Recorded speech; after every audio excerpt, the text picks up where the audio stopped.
आदाब, ये आकाशवाणी पटना है। अब आप सुरैया जमी से इलाकाई खबरें सुनिए। वजीर आजम नरेंद्र मोदी ने कहा है कि आलमी रुकावटों के बावजूद हिंदुस्तान मुसलसल तरक्की कर रहा है। वजीर आजम जनाब मोदी ने आज ग्रेटर नोएडा में एक प्रोग्राम से खिताब करते हुए कहा कि रुकावटों के दरमियान हिंदुस्तान आने वाली दहाई के लिए बुनियाद को मजबूत कर रहा है और ये मुल्क के अज़्म का मंत्र है। वजीर आजम जनाब मोदी ने कहा कि हिंदुस्तान को खुद इन्हिसार बनना ही होगा। वजीर आजम ने कहा कि हुकूमत मेक इन इंडिया पर तवज्जो मरकूज कर रही है और चिप से शिप बनाने का हदफ रखती है। वजीर आजम मोदी ने कहा कि आज छोटे दुकानदार और कारोबारी को भी अपने सामान बाजार में फरोख्त करने में रुकावट नहीं है। उन्होंने कहा कि आज छोटा दुकानदार जेम पोर्टल के तवस्सुस से अपना सामान फरोख्त कर रहा है। जनाब मोदी ने कहा कि हिंदुस्तान 2047 तक तरक्की याफ्ता मुल्क के हदफ को हासिल करने की तरफ गामजन है। बीजेपी के रियासती सदर दिलीप जायसवाल ने कहा है कि अजीम इत्तेहाद इंतहाई पसमानदा समाज के लिए रिजर्वेशन बढ़ाने की बात करके उन्हें गुमराह कर रहा है। जनाब जायसवाल ने पटना में नामानिगारों से बातचीत करते हुए कहा कि संकल्प पत्र को ढोंग बताया। उन्होंने कहा कि 70-80 सालों तक कांग्रेस को इंतहाई पसमानदा समाज की फिक्र नहीं थी। अब इंतखाब के वक्त उनके नाम पर सिर्फ बयानबाजी की जा रही है। बीजेपी की जिलावार कोर कमेटी की मीटिंग आज दूसरे दिन पटना में नायब वजीर आला सम्राट चौधरी की रहायशगाह पर मुनक्किद की गई। मीटिंग में 14 जिलों के रहनुमाओं और कारकुनों के साथ इम्कानात उम्मीदों के नामों पर बहस की गई। कल मीटिंग के पहले दिन 26 जिलों के असेंबली हलके के उम्मीदवारों के नामों पर गौर-ओ-खौज हुआ था।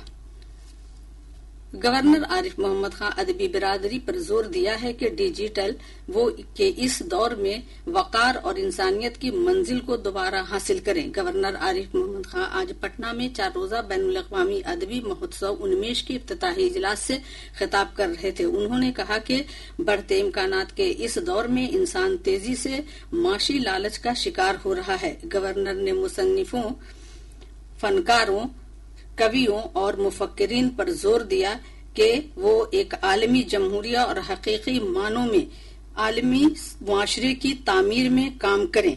28 सितंबर तक चलने वाले एशिया के सबसे बड़े बैनुल-अक़वामी अदबी महोत्सव 19 में कई ममालिक के अदीब शिरकत कर रहे हैं।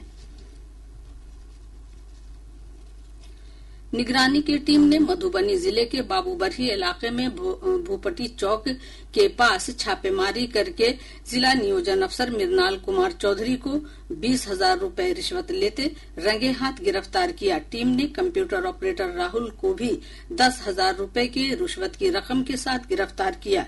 इन दोनों को पटना वाक़ निगरानी की खुसूसी अदालत में पेश किया जाएगा। शारदीय नवरात्र के चौथे दिन आज देवी दुर्गा के कुष्मांडा स्वरूप की पूजा अर्चना की जा रही है। हिंदू मजहबी अकायद के मुताबिक देवी का ये स्वरूप तकालीफ से निजात दिलाती है। पटना में मशहूर बड़ी शक्तिपीठ बड़ी पटन देवी में मां के दर्शन और पूजा के लिए अकीदतमंदों की भीड़ देखी जा रही है। इधर हमारे नामानिगारों ने बताया कि सुबह से ही मंदिरों और शक्तिपीठों में पूजा अर्चना के लिए अकीदतमंदों की भीड़ देखी जा रही है। पूरा माहौल देवी दुर्गा के मंत्रों से गूंज रहा है। अररिया की डीडीसी रोजी कुमारी ने वजीर आजम रहायशी मंसूबा देही के नफाज में लापरवाही के इल्जाम में रानीगंज ब्लॉक के तहत खरहट पंचायत के देही हाउसिंग असिस्टेंट गौरव कुमार को बर्खास्त कर दिया है। शेखपुरा के जिला मजिस्ट्रेट आरिफ हसन की क़यादत में सफाई खिदमत मुहिम के तहत शहर में सफाई मुहिम चलाई गई। जिला मजिस्ट्रेट ने एक दिन 1 घंटा एक साथ की थीम के तहत मुलाजिमीन और अफसरान को सफाई का हलफ भी दिलाया। इसके साथ ही आकाशवाणी पटना से इलाकाई खबरों का ये बुलेटिन खत्म हुआ।